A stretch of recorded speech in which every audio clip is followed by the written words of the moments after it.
Sean tan amables de ocupar sus lugares. Damos inicio con nuestro primer panel del día. Tema: Reforma Judicial. Serán proyectadas nuestras semblanzas.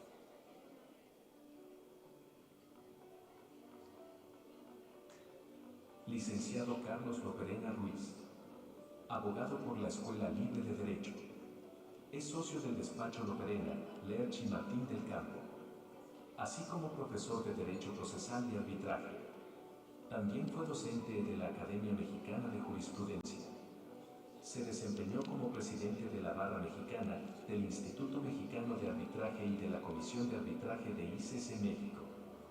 Fue miembro de la Corte Internacional de Arbitraje, además de ser coautor de obras sobre derecho procesal, amparo y arbitraje.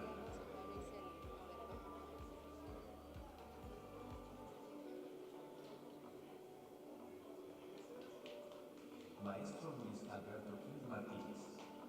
Es licenciado en Derecho por el ITAM y maestro en Resolución de Disputas por la Universidad de Pepperdine. Es socio fundador de Acor Legal, especializado en medios alternativos y estrategias jurídicas, además de ser catedrático del ITAM y TEC de Monterrey. Fue embajador de Arbitration e Inteligencia en México, así como asociado en el ASEAN International Arbitration Center en Bonn, Diciembre. Ha sido coordinador del Foro de Jóvenes en Arbitraje de Canadá. Su práctica se centra en resolver disputas mediante arbitraje y medios alternativos, donde actúa como árbitro y abogado.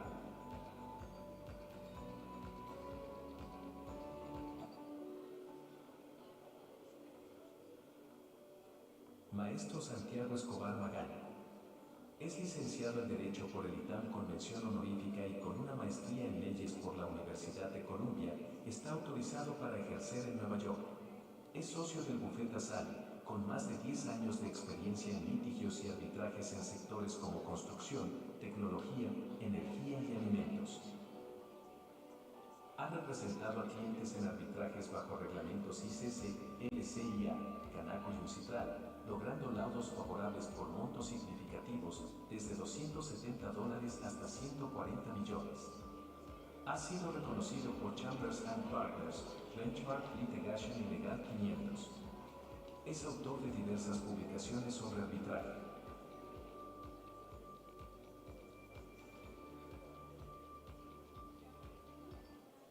Un fuerte aplauso, por favor. Le cedo el micrófono a nuestro moderador, el licenciado Santiago Escobar. Pues tenemos dos ahorita, vamos conduciendo, ¿no? Sí. Bueno, pues muy buenos días, muchas gracias a todos.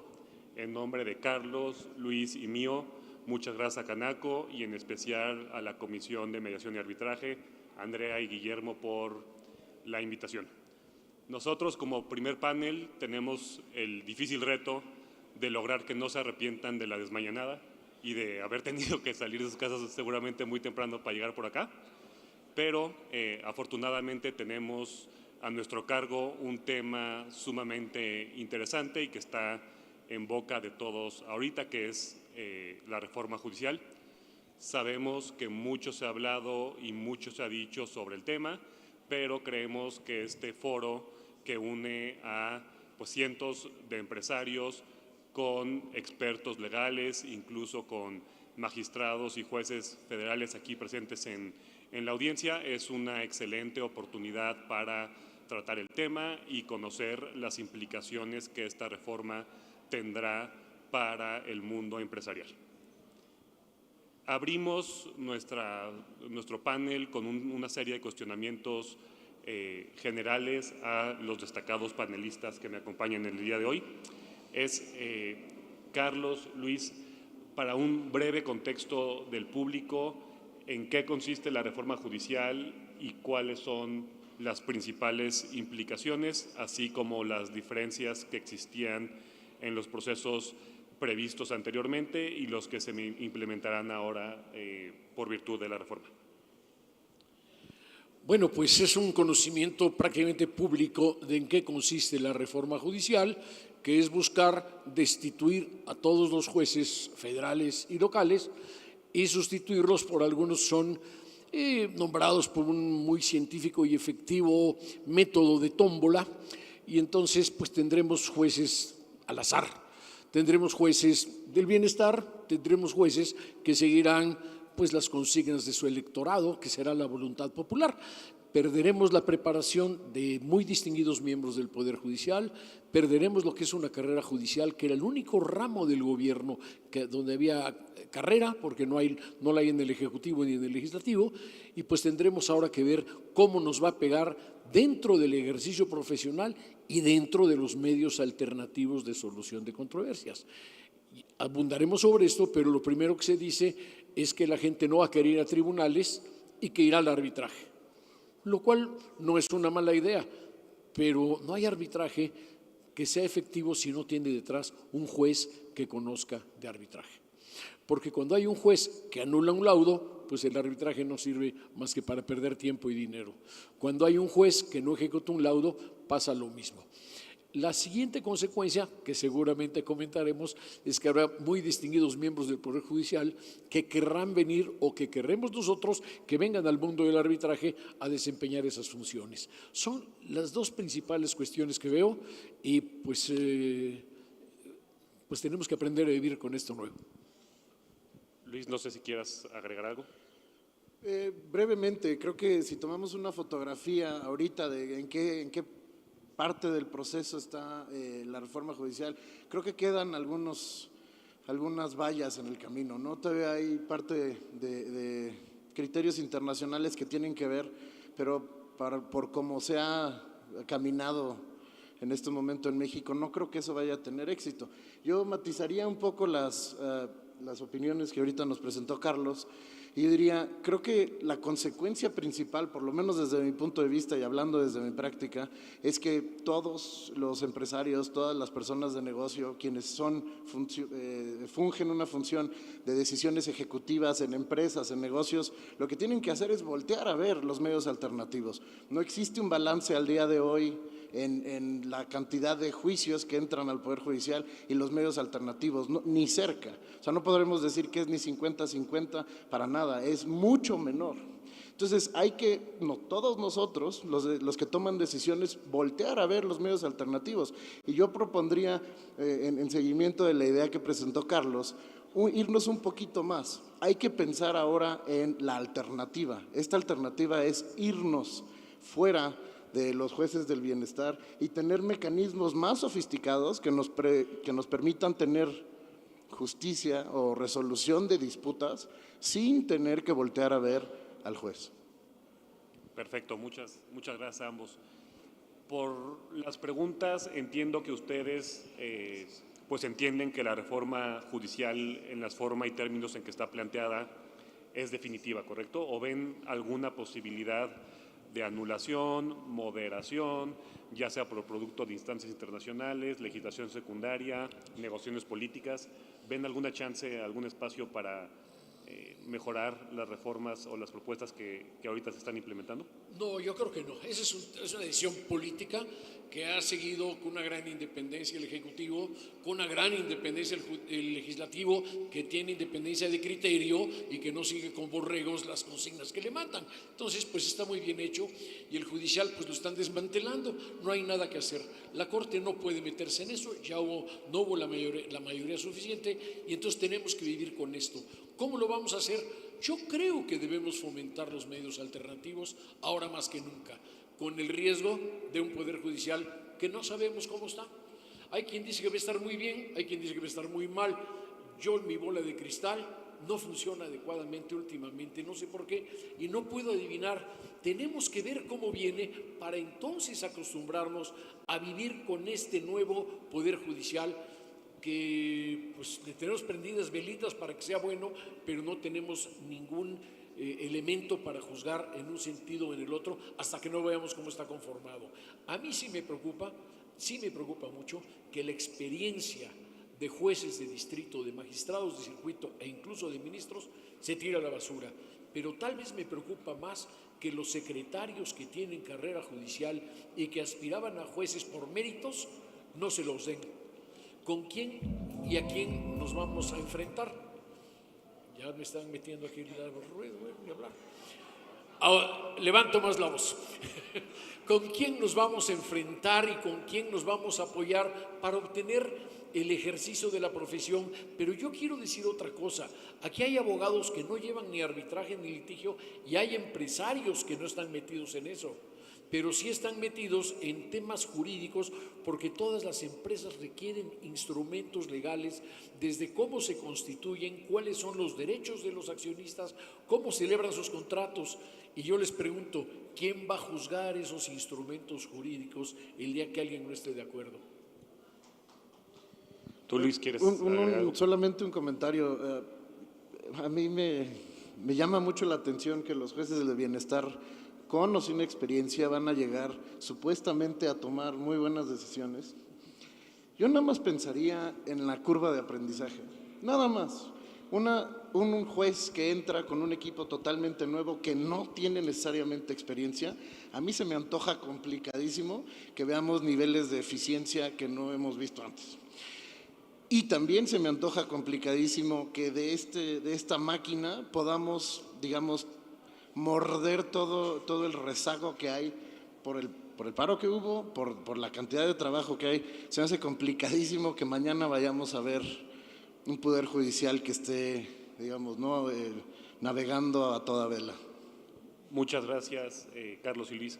Antes de entrar todavía a nuestro análisis de los medios alternativos y su posible función como antídoto para la reforma judicial, ¿qué opinión tienen de ciertas materias como, por ejemplo, la administrativa, que es una materia que, controversias administrativas, pues los foros en los empresarios aquí presentes pues suelen tener, los que siguen sobre todo temas con la autoridad, suelen tener varias controversias y que posiblemente no, por la materia en la que versan, no puedan ser sujetas a medios alternativos? ¿Cómo ven materias como la administrativa en el futuro vis a vis la reforma? Yo la veo peligrosísima, porque va a haber un tribunal de disciplina que va a juzgar a los jueces que dicten sentencias en contra de los principios que el nuevo sistema tiene. Entonces, concederle un amparo a un particular contra un impuesto va a ser un acto de lesa patria y van a encarcelar o a destituir a los jueces o magistrados que lo den. Entonces, veo muy delicada la cuestión administrativa. Litigar en contra de la autoridad, pues va a ser una cosa, y otra vez repito, no tengo bola de cristal, pero como se ve venir, no va a ser una cosa fácil, no va a ser tan sencillo, jueces dictando sentencias en contra de las autoridades. Coincido totalmente. Nada más diría, con todo lo que hemos visto ahorita de la desaparición de los órganos autónomos y básicamente el movimiento político, cómo está, digamos, afectando la realidad jurídica, a mí se me ocurre que en la materia administrativa no solo vamos a tener a los jueces del bienestar, sino que también vamos a tener a organismos disminuidos. ¿A qué me refiero con esto? Las funciones que cumplían, por ejemplo, los organismos autónomos siguen ahí, pero ahora ya no hay un órgano que desempeñe esa función. Esa función recae de nuevo a alguna dependencia del gobierno. Entonces ya va a haber una dificultad todavía mayor. Entonces, comparando con un juzgado civil de materia comercial que tenga que otorgar un amparo por, no sé, la violación del 16 o cualquier historia, no va a ser para nada comparable con lo que van a tener que lidiar quienes estén peleando contra una dependencia de gobierno. No creo que, si antes era complicado, ahorita está muy cuesta arriba. Bueno. Yo no sé si la sede del arbitraje, Canaco administra arbitrajes con sede en cualquier lugar. Si van a empezar a poner cláusulas con sede del arbitraje en otro país, para que allá es donde tengan que ver la validez del laudo. De todos modos, la ejecución va al lugar donde hay bienes o al domicilio de la parte que perdió. Eso se puede dificultar. Yo no sé si como puerta de escape para conservar el arbitraje vamos a ir a buscar sede en otro país, porque ahí no nos van a anular los laudos. Muchas gracias a ambos otra vez por sus comentarios. Entiendo y comparto que una de sus preocupaciones principales es la posible afinidad que pueda tener los jueces electos por votación popular y seguramente los propuestos por el Ejecutivo o el Legislativo con los intereses gubernamentales. ¿Ven ustedes el mismo problema en los asuntos civiles, ¿no?, que en principio pues afectarán únicamente a particulares? Porque no sé cómo opinan ustedes, yo creo que un número muy importante de asuntos se va a seguir resolviendo vía litigio, ¿no? Por más que se fomenten los mecanismos alternativos, como ahorita lo explicaremos, pero ¿qué riesgos principales ven en la materia civil donde en principio no está involucrado el interés de la autoridad? Mira, históricamente hemos tenido poderes judiciales muy dóciles al Ejecutivo. Esto cambió con la reforma de Zedillo, donde vino un poder judicial más independiente, con más temas de capacitación, con otro sistema, con un Consejo de la Judicatura que era el que tenía los temas de capacitación, de disciplina, de inspección, y se le quitó eso a los jueces, magistrados y ministros. Pero en aquellas épocas, me refiero a los años 60, a los años 70, ciertos litigios entre particulares, cuando llegaban a cierta relevancia, buscaba la gente influencias. Si no era el tema de la corrupción económica, si era el tema de la influencia, quién las puede con un juez, quién las puede con un ministro, quién tiene un amigo. Y no era un tema de dinero necesariamente, era un tema de poder. Yo no sé si vamos a tener que regresar a esa época donde busquemos quién es el influyente que llevó a este juez no a la votación, no he votado por él, no sé quién va a votar por ellos, quién lo puso en la lista ganadora, porque el ejercicio que se va a hacer el día de la votación, como dice un articulista en un periódico hoy, la elección de jueces se está haciendo aquí, no la va a elegir el voto popular. Eso cuando mucho ratificará lo que nos van a poner las personas encargadas de eso. No va a ser voto popular. Vean quiénes están seleccionando a los que queden de candidatos.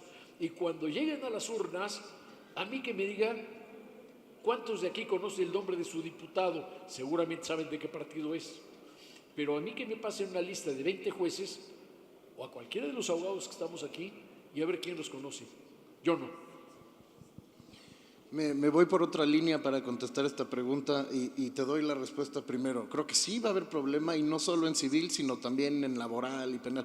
Y pongo para esto un antecedente. En Estados Unidos, cuando se hacen votaciones para los district attorneys, los abogados del estado, digamos, hay campañas, y las campañas tienen un tilde interesantísimo, ¿no? Que los abogados dicen, voy a ser muy fuerte en contra de la migración, o voy a ir muy fuerte en contra de los violadores. O sea, no voy a hacer valer el Estado de Derecho, voy a matizar el Estado de Derecho según mi conveniencia.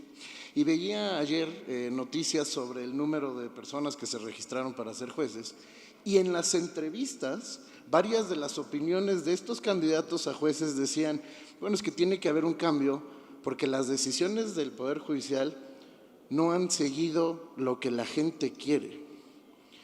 Las decisiones de los jueces no deben seguir lo que la gente quiere. Son jueces, no son diputados o senadores, ¿sí? Entonces yo veo problemático desde ayer que se inscribieron que haya personas que dicen, yo quiero llegar a ser juez para torcer el derecho y darle la razón al electorado, no sé a quién, ¿no? Pero entonces que me diga el juez, oye, yo no voy a seguir el Estado de Derecho, yo voy a seguir lo que la gente quiere. Ese ya no es juez.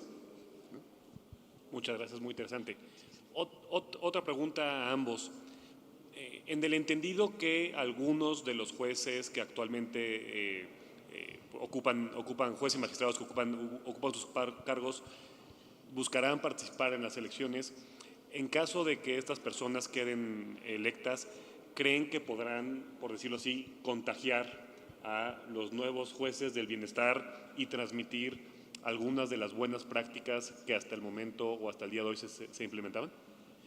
Mira, yo creo que vamos a tener que acercarnos a los nuevos jueces, los que ejercemos la profesión, y tratar de decirles por dónde va el asunto. Cuando dicen que un juez no requiere más de 3 años de recibido de experiencia para venir a desempeñar un cargo, yo digo, ¿y cómo vas a ir a discutir con él, a decirle, mi cliente tiene la razón por esto y esto y esto, y esto tiene un precedente de tal fecha, y esto está respaldado por tal o cual doctrina, si a lo mejor sacó un 8 de promedio en una universidad de esas que nacieron hace 15 días? Entonces, ¿qué calidad académica vamos a tener?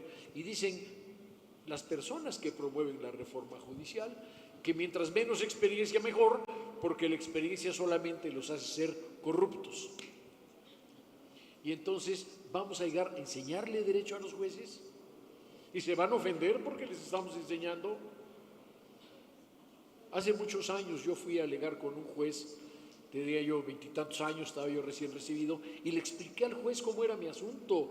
Era un pagaré así de complicado. Le dije, tiene fecha, tiene orden incondicional, tiene promesa de hacer pagaré, tiene esto y esto y esto y esto. Y le expliqué lo que era el pagaré y por qué debía yo ganar el asunto.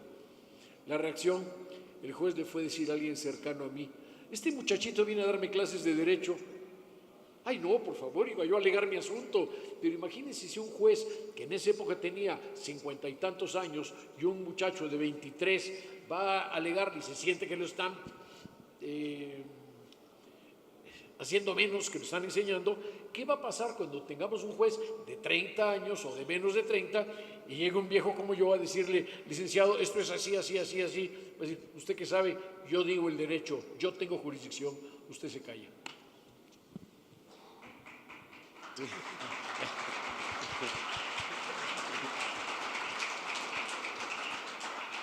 Coincido absolutamente, la opinión la comparto totalmente. Solo diría una cosa, ahorita me preocupa más que si se empapan del bien hacer, ¿cuál es el incentivo para seguir haciendo bien?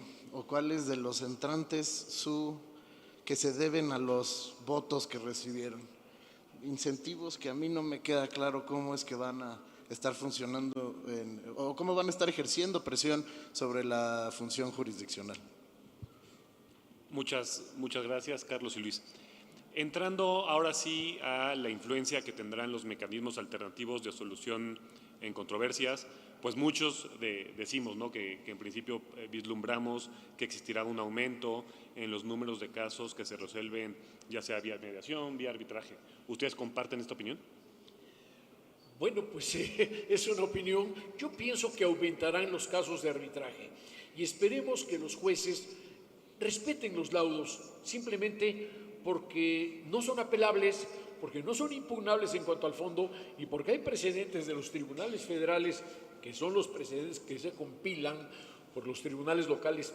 Yo ya no conozco si hay anales de jurisprudencia en el tribunal local, pero había antes y ahora todo lo tenemos en la página del Poder Judicial en donde vemos precedentes. Ojalá hagan caso a esos precedentes donde dicen el árbitro no es autoridad, el derecho a ir al arbitraje es constitucional, el derecho a la mediación y otros medios alternativos es constitucional, las resoluciones de los árbitros deben respetarse sin entrar al fondo, las causas de nulidad son limitativas y son discrecionales para el juez otorgar o no la nulidad o la no ejecución del laudo.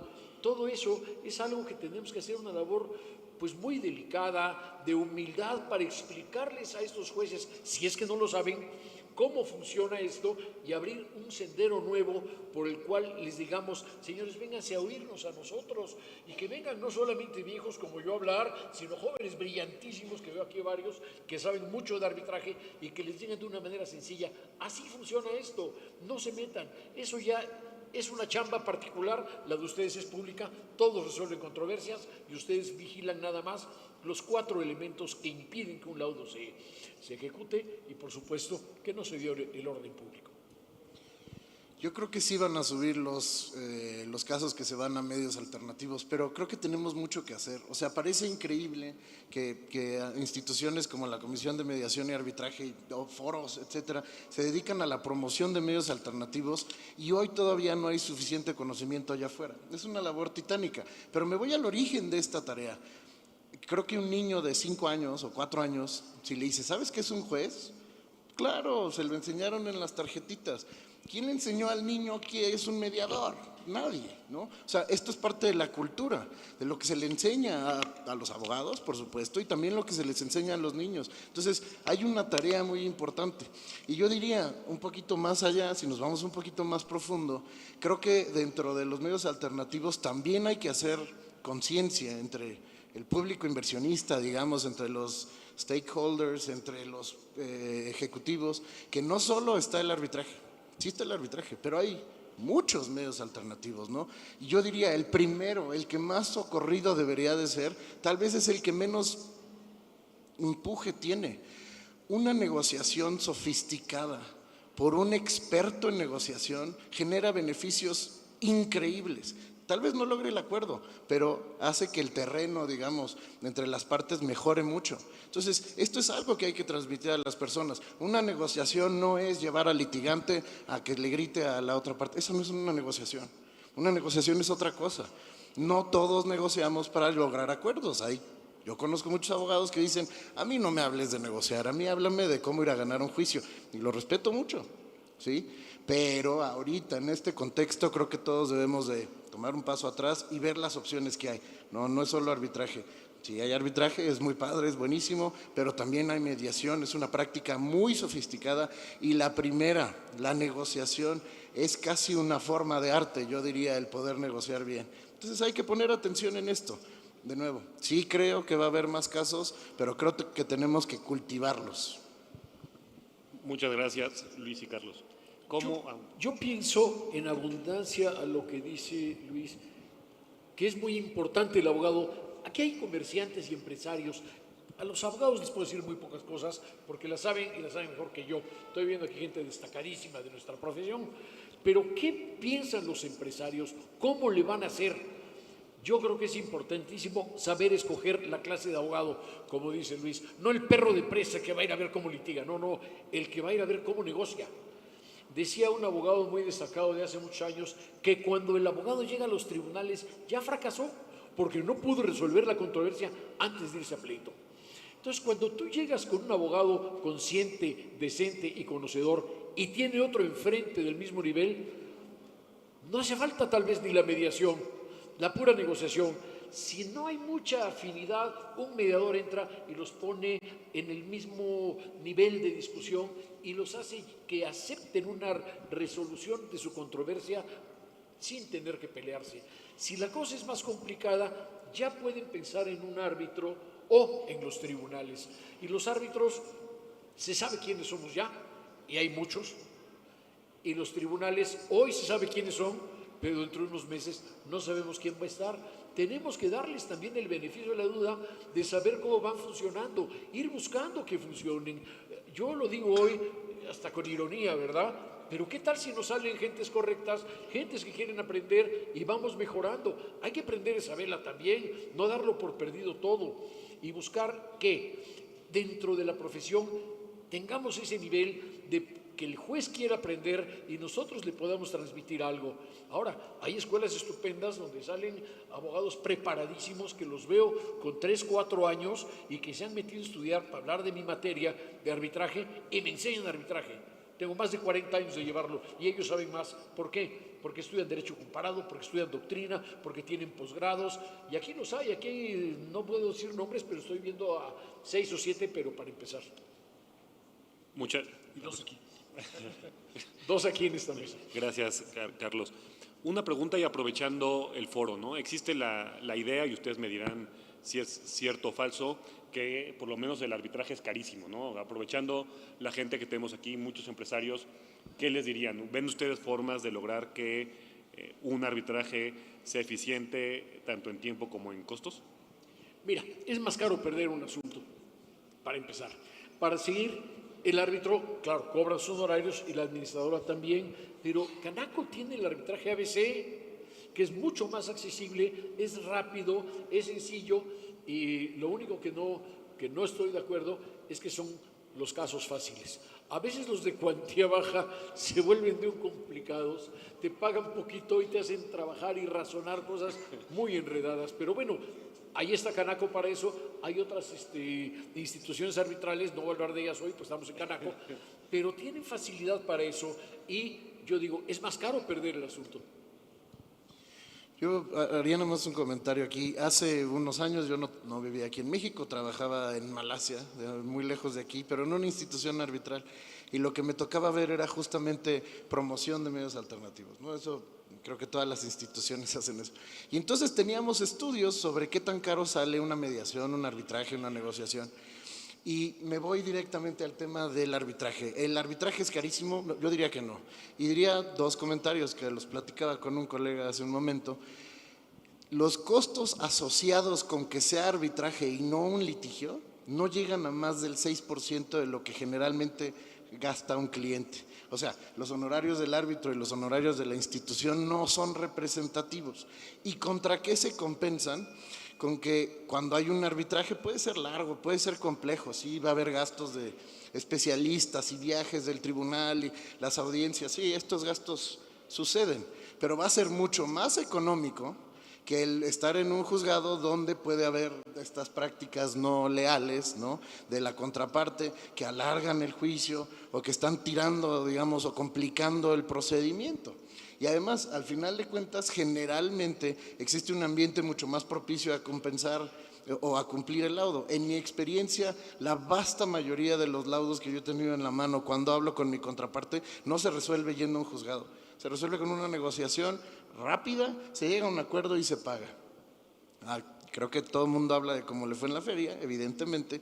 Esa ha sido mi experiencia. Los costos son increíblemente más bajos que cuando se va a un litigio, ¿no? Aquí, por supuesto, hay muchísimos matices, pero hasta ahí me quedo. Muchas gracias, Carlos y Luis.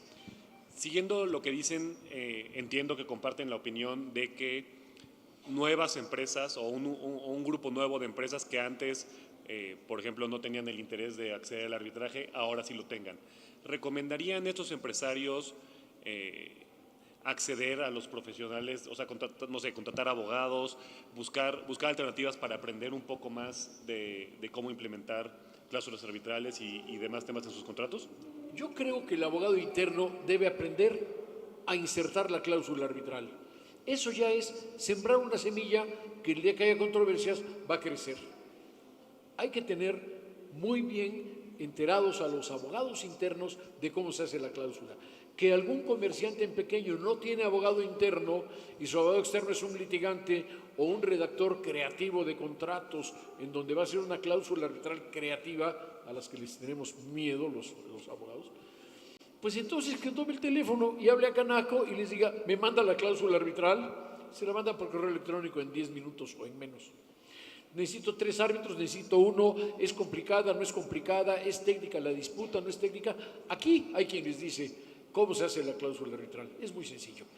El otro tema que a mí me preocupa y es macroeconómico, ahora que está de moda este asunto, es que nosotros como abogados tenemos que crear en el empresariado mexicano, pequeño, grande y mediano, un ambiente de seguridad jurídica para que la inversión nacional siga creciendo y la extranjera regrese porque se está yendo. Aquí yo diría que después de la reforma judicial he hablado personalmente con varios y los distinguiría. Son abogados de empresa, los dueños de los negocios o quienes toman las decisiones ejecutivas y los gerentes de riesgo, por ejemplo, de instituciones financieras. Y ha sido verdaderamente interesante porque hasta al abogado de empresa le vale un pepino cuál es el medio para resolver el problema. Pero lo que siempre preguntan es, si yo me voy a medios alternativos, me voy a mediación, arbitraje, ¿voy a poder cobrar? Claro que vas a poder cobrar. Y mi respuesta generalmente es, no en un litigio de 5 años y al rato ejecutas la sentencia. Vamos a negociar y en una de esas en 15 días ya cobraste, ¿no? O sea, lo que yo he visto es, en vez de que haya el interés por el arbitraje o la mediación, esas son cosas de abogados. El punto aquí es el medio. ¿Puedo resolver eficientemente mi disputa con mi contraparte de toda la vida o con quien he tenido negocios toda la vida? Sí, sí se puede resolver. Se puede resolver a la buena y también a la mala. Sí, hay maneras de resolver todo esto y de nuevo, en mi experiencia, mucho más eficientes, mucho más baratas y mucho más rápidas. Muchas gracias a ambos. Adelantabas, Carlos, que uno de tus principales temores es la pérdida de la doctrina pro arbitraje que actualmente impera, ¿no?, en el ordenamiento jurídico mexicano, afortunadamente. ¿Ves alguna forma de revertir esa situación o crees que se logrará mantener? Pues yo creo que tenemos que hacer esa labor de difusión de qué es el arbitraje y cómo debe entenderse. Ese es un punto y esa es labor de todo el gremio legal, sobre todo el dedicado al arbitraje. Será una labor latosa, será una labor complicada, tenemos que ir con abogados de empresa, tenemos que ir con los nuevos jueces cuando sepamos quiénes son. Hay temas que a mí me han preocupado y quiero hacer un comentario. Yo tengo muchos años de dedicarme a la profesión, únicamente a la profesión, y yo creo que yo no pasaría un examen de juez de distrito como están hoy día. En cambio, otras gentes con una cartita de recomendación los van a ser jueces. Eso me escuece. Ahora, hay otro tema interesante respecto a la negociación, lo acabo de vivir. En un asunto más o menos complicado, tuvimos los primeros intercambios en tribunales del fuero común y ya fijada la litis, ya cerrado cómo va a ser el caso y va a seguir el juicio, me habló por teléfono el abogado contrario y me dijo, ¿podemos negociar? Hombre, por supuesto. Nos sentamos a desayunar y terminamos el asunto en 15 minutos. Yo no le dije, ya que estaba cerrado, le dije, ¿qué? ¿No sabes quién nos va a juzgar en la siguiente instancia? Me dice, pues fíjate que es parte del aliciente para arreglar el asunto. No queremos ver qué va a decir un juez. Mejor tenemos ahora el arreglo y se acabó. A lo mejor no salí tan bien como si hubiera ganado el asunto, pero no salí tan mal como si lo hubiera perdido. Y entonces no fue mediación porque no hubo un tercero, pero éramos 4 abogados a la mesa viendo en dónde podíamos convencer a nuestros clientes de arreglarse. Eso es una labor para mí más importante que ganar un juicio. Muchas gracias. 3 comentarios ahí en respuesta. La primera, la capacidad para tomar decisiones difíciles de los jueces, ¿no? Hay muchas cuestiones relacionadas con medios alternativos, porque se salen, digamos, del sistema judicial y regresan, que son complicadas de entender. Entonces, eso me preocupa mucho por un lado. En segundo lugar, diría que o sea, no es que se vaya a perder esta política pro arbitraje, sino que no necesariamente todos los asuntos quedan bien en un medio alternativo. Por ejemplo, un pagaré no te vas a ir a un arbitraje, un pagaré tienes el pagaré y te vas a ir a ejecutarlo y listo, ¿no? Pero hay que distinguir en esos casos en los que es bueno o no irse a un arbitraje. Y por último, de todos los casos que veamos, hay veces, y creo que a todos los abogados que estamos aquí, para quienes no sean abogados, nos ha tocado que hay abogados que no se sientan a negociar hasta que no está presentada una demanda. Entonces, bueno, de todas maneras tiene que haber alguien que reciba las demandas, que entienda de qué se trata y que nos pueda dar el cauce que necesitamos para acompañarnos en el desarrollo de un medio alternativo. Entonces, no es necesariamente que yo piense que se vaya a perder la política pro arbitraje, sino que sí tenemos que velar porque haya jueces que sepan qué es lo que está pasando y cómo es que nos tienen que apoyar. Perfecto, muchas gracias a ambos. Una pregunta un poco particular. Yo siempre he tenido la opinión que uno de los grandes impulsores del arbitraje en México son CFE y Pemex, porque pues tienen muchísimos contratos y en muchos de ellos traen cláusula arbitral con sede en México.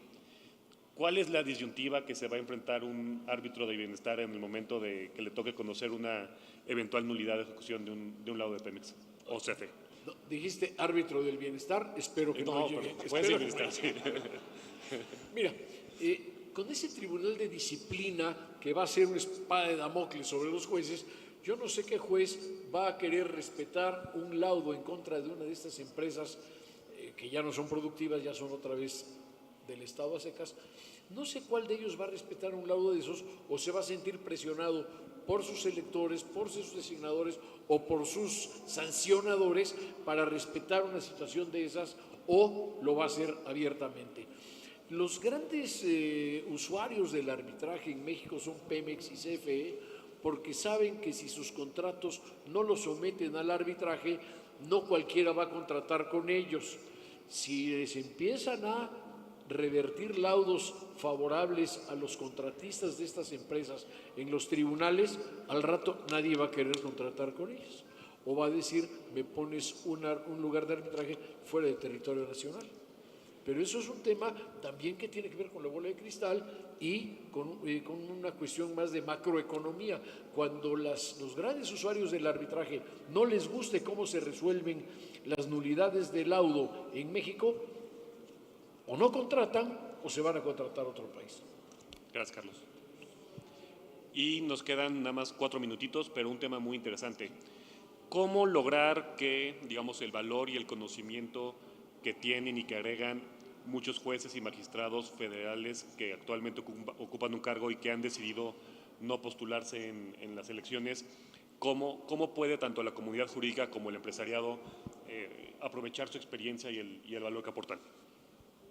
Esa pregunta es complicadísima, pero una de ellas es recibirlos en el mundo del arbitraje, algunos. Otros podrán litigar asuntos arbitrales, aunque la conformación mental del postulante y del juez son muy distintas. Hay quienes logran dar ese paso en un sentido o en el otro. Y van a tener prohibición de ejercer, además los que dejen el Poder Judicial, 2 años de prohibición. ¿A qué se van a dedicar? ¿Van a ser asesores o van a ser asesores de litigantes para decir, litiga así, litiga así? No, yo no voy a empezar un juzgado, pero voy a litigar desde el escritorio. No va a aparecer mi nombre, pero voy a hacerte tu amparo, voy a hacerte tu demanda o te la voy a revisar.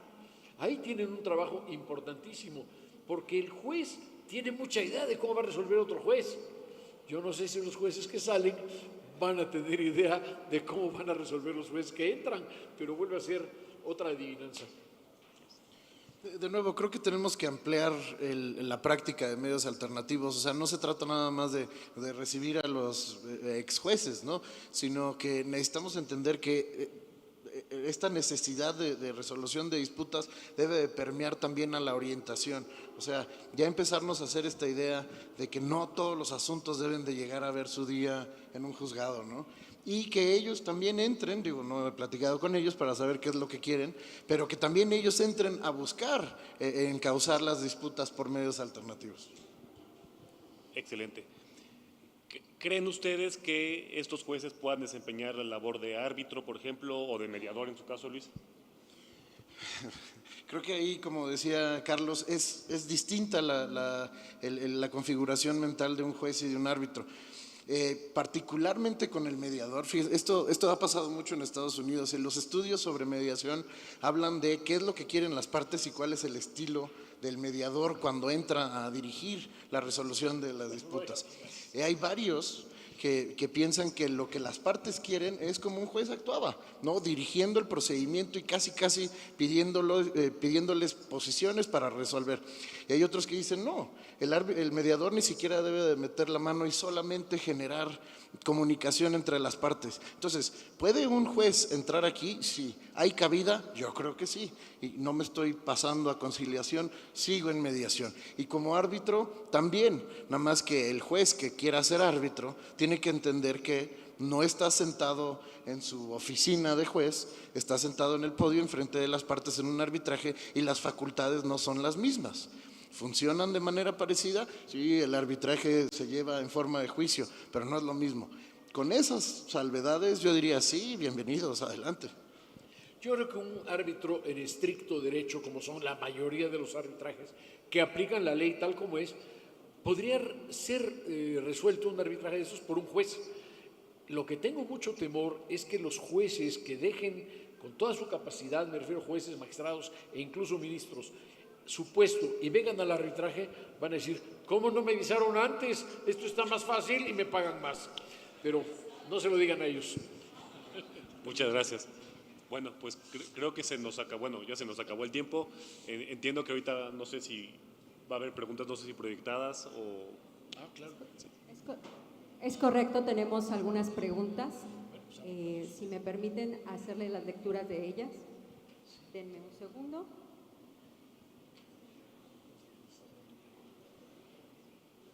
¿Cómo podría influir la Profeco en los contratos de adhesión que obligan a firmar estos contratos, ya con clausurado preelaborado? ¿Cómo podremos incluir la cláusula de mediación y arbitraje en estos contratos? Esa es una.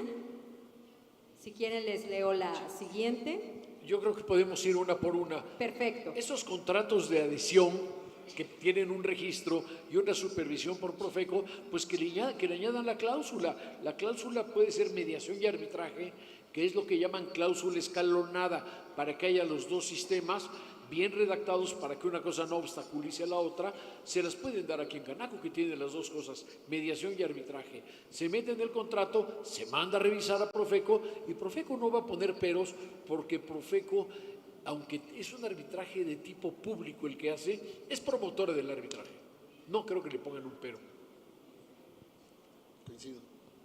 Listo. La siguiente. ¿Cómo, cuánto o qué metodología existe para cobrar una negociación y el arbitraje? ¿Qué metodología para cobrar una negociación y un arbitraje? ¿Para cobrar? Cobrar de honorarios, yo creo. Si se refiere a los honorarios, Sí. fondo total, ¿no? O el monto total de lo negociado, ¿no? Pensaría yo. O sea, si El honorario del árbitro. El honorario del árbitro lo fijan las instituciones de distinta manera. Canaco tiene un calculador que está en la página de internet donde dicen cuánto sale en promedio. Otras instituciones lo tienen y ahí está. Pero hay instituciones arbitrales que le pagan al árbitro por hora. Y entonces quiero tal árbitro, está ahí anotado su nombre, todo, y cuánto cobra por hora. Tantos cientos de dólares por hora, tantos, y la gente sabe. Se hace el litigio más largo, cobra más, se hace más corto, cobra menos. El problema es que cuando hay una cuantía baja y el honorario del árbitro es alto, pues perdón que vaya yo al dicho, te sale más caro el caldo que las albóndigas.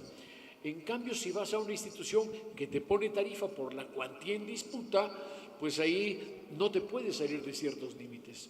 Pero es público lo que cobra una institución como Canaco.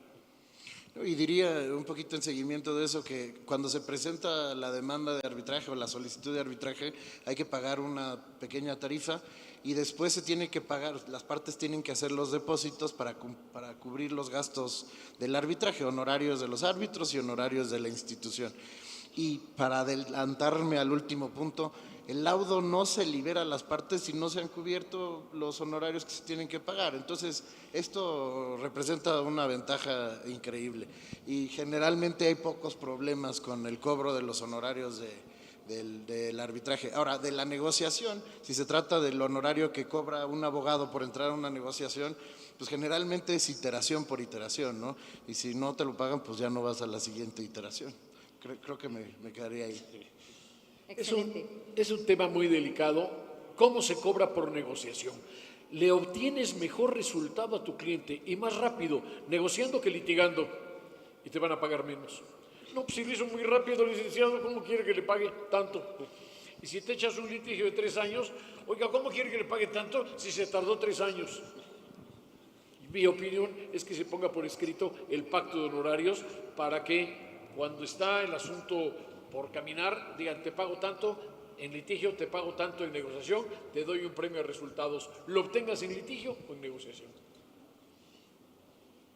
Excelente. Tenemos 2 preguntas más. La primera es, ¿ven los panelistas una real voluntad política desde el legislativo y el ejecutivo de fomentar los mecanismos alternativos de solución de controversias? Yo no veo ninguna, pero lo que les voy a decir es que prefiero que no los toquen. Ya bastantes problemas tenemos con la ley como está.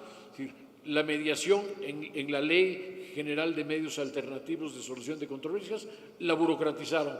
En lugar de que permitieran que siguieran los mediadores certificados y públicos y dejaran una libertad para la mediación privada, también lo obstaculizan. Eso es una barbaridad. Si queremos que se metan a legislar en materia de medios alternativos, nos van a crear problemas. Quieren acabar con los notarios que porque tienen privilegios. Van a querer acabar con los árbitros porque tenemos privilegios. Sí, o sea, coincido enteramente y me voy un paso más adelante. Creo que debería, el gobierno debería de impulsar más los medios alternativos por acceso a la justicia. Simplemente, o sea, me quedo ahí, por simple acceso a la justicia, ya. Pero coincido también con la opinión de Carlos. Es verdaderamente penoso que los esfuerzos que se han hecho yo creo que no los acompañó un experto en medios alternativos. Por ponerlo de alguna manera, ¿no? Mira, abrieron un foro y llamaron a personas y no le hicieron caso a nadie. Oyeron a muchos interesados en esto, que no, esto va así porque así es. Listo. Y por último, ¿cuánto tiempo dura un arbitraje? Lo que las partes quieran que dure, ¿no? O sea, creo que, salvo la mejor opinión de Carlos, depende mucho de lo que las partes quieran. Si quieren seguirse peleando, si llaman a su abogado para que siga aventando consignas y siga peleando las cosas, pueden durar años. Pero en general se resuelven relativamente de manera corta. Yo diría que un arbitraje bien armado durará que unos 15, 18 meses. O sea, es una cosa razonable, ¿no? En lo que se presenta la solicitud de arbitraje, la demanda, se llevan las audiencias, todas las pruebas se desahogan. Sí, pero lo que dices, Luis, tienes toda la razón. Las partes son dueñas de su arbitraje. Yo hoy día tengo un asunto en donde las partes pidieron 60 días para la demanda, 60 para la contestación, porque son temas muy complicados y hay que presentar pruebas, peritajes, testimoniales y una serie de cosas. Luego, quieren 30 días para la réplica y 30 para la dúplica. Y luego quiere una etapa de intercambio de documentos que puede durar 4 o 5 meses. Y estaban fijando una audiencia para no sé qué día de febrero, dijeron el jueves tal de febrero. Yo vi el calendario y dije, no cae en jueves. No, es que es de 2026. Las partes lo están pactando así. Y dices, bueno, ese arbitraje va a durar más de 2 años, es decir, de arranque, no que no se pueda prorrogar además. Entonces, ¿cuánto puede durar? Si es muy sofisticado el arbitraje, las mismas partes piden plazos amplios. Y como son abogados, además de países donde un abogado toma un arbitraje y es casi tiempo completo, es para temblar al cliente porque le echan a andar el taxímetro. Y bueno, se meten y meten gente y hacen escritos. Decía un abogado, amigo de todos nosotros, que estuvo en la comisión de Canaco, y lo decía de broma, esto no puede ser. Las partes pueden hacer el escrito del tamaño que quieran. Yo en la página 12 dejo de leer. Y si puedo agregar un comentario, coincido, bueno, incluso en mi experiencia el promedio de duración de un arbitraje seguramente es más largo, entre 18 y 24 meses, pero nuevamente hay que voltear a ver los mecanismos como el arbitraje ABC de Canaco, ¿no? Hace poquito participé en uno, 4 meses desde que inició la controversia a que el laudo estaba emitido, un par de semanas más para notificarlo y en menos de 5 meses la disputa estaba completamente resuelta. Entonces, de experiencia previa, recomiendo altamente, ¿no?, que en disputas que así lo ameriten, ¿no?, o que ustedes crean que se pueden resolver por ese mecanismo, sí volteen a ver al arbitraje acelerado, incluyendo obviamente el arbitraje ABC Canaco, porque ahí sí el tiempo de resolución es muchísimo más rápido que lo que ofrece un juzgado. Y el arbitraje permite que se vayan viendo posiciones y lugares de las partes. La semana pasada, con un árbitro muy destacado que está aquí presente y otro más, teníamos una audiencia que era ya la audiencia final del arbitraje.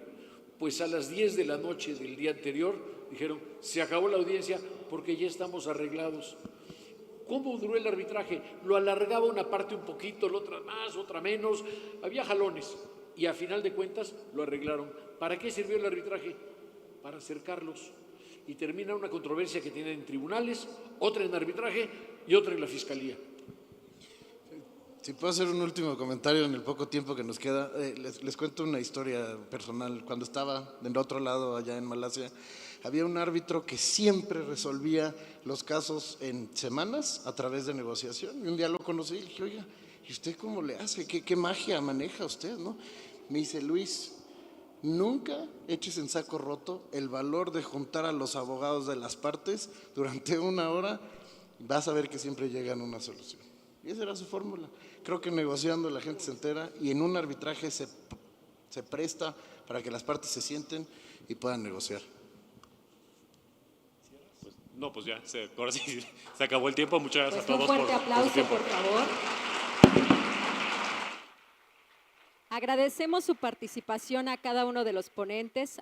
A nombre del presidente de la Cámara Nacional de Comercio, Servicios y Turismo de la Ciudad de México, hacemos entrega de su reconocimiento